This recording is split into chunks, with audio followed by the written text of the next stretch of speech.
Greetings out there in YouTube land. This is Morris Man, and as always, I thank you guys for coming to my channel. Today I'm going to do another music commentary per request from a comment from one of my subscribers.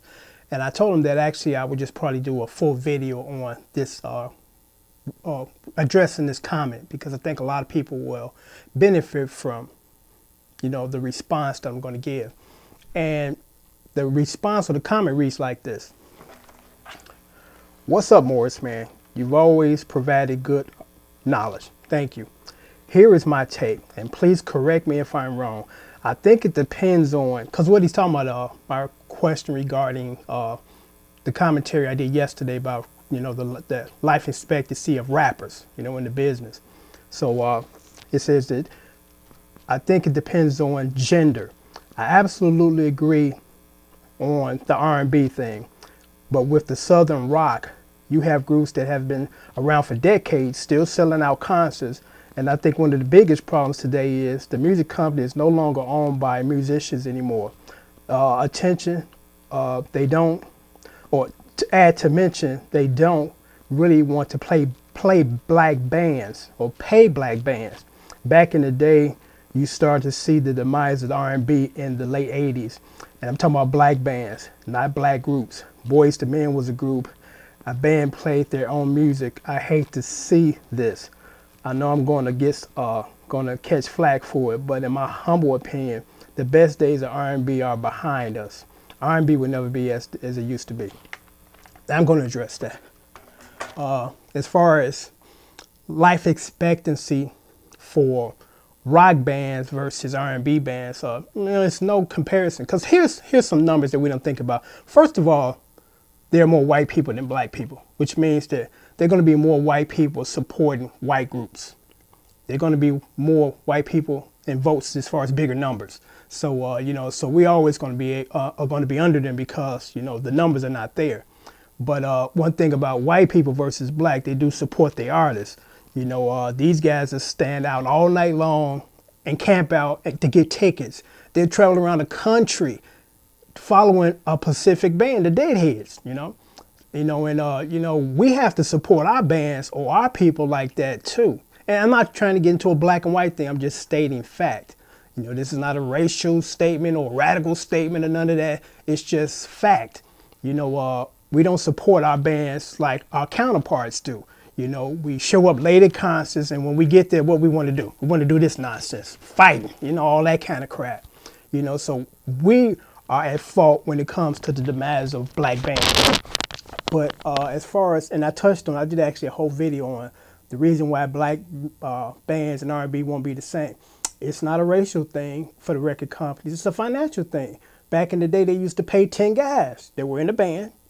But now, unfortunately, they don't want to pay 10 people because they don't have to. They get one guy, load him up on backtracks when he go to a concert because they don't even pay the musicians in the background, to cover him. So that's what it is. It's from a financial standpoint. It's not so much of a racial thing, because if you keep selling and keep doing what you're doing, they won't change what's going to happen or what's happening because they're making money. Yeah, you got bands that are still around, Southern rock bands. That's because the audience still demands product from them. They constantly still buy their records and they go to their concerts. We don't do that. That's why, R&B the way it is, because it's never coming back. I don't think that there's never going to be a surge of quote unquote young black guys playing band, playing guitar, keyboards, singing, background horns, none of that, drums. Now it's going to be this weak backtrack, synthesized, two guys doing the whole album, number synthesized drums and bass and synthesized synth sounds. That's the future, unfortunately, of R&B. Because I look at R&B now, I'm like, this ain't R&B no more. This is techno, and then the R&B that's still around is called neo soul. That's just R&B. Ain't nothing new about these styles. They're just giving them new names or different names. But as far as the rap thing, which is different from R&B, is this. The reason why they have a shorter lifespan, because if R&B bands, or artists, they can actually, rap for a long time if the product is still there. Look at R. Kelly. Been around for a long time, still going strong. But, for rap music, it's just different. It's a youth-driven thing. You know, when was the last time you seen a 55-year-old rap on stage? You know, and if so, it's a nostalgia, you know, a tour. Because, you know, as we get older, we change our taste in music. I don't listen to the stuff that I listened to when I was 19, you know? So it changes, you know, it's just, it's never going to be the same. But let me say this because I want to add this to another video, but I can put it in here. It's wise if you do this, you know, because again, if you get into music entertainment, don't expect to have a 20-year career up in there because it ain't going to happen. But be smart enough, if you're successful enough to make a lot of money coming out of the gate, save some of that money, start thinking about other parts of the music or the entertainment industry that you can get in and nest yourself in. And what I mean is a good example, Mark Wahlberg and Fresh Prince, Will Smith.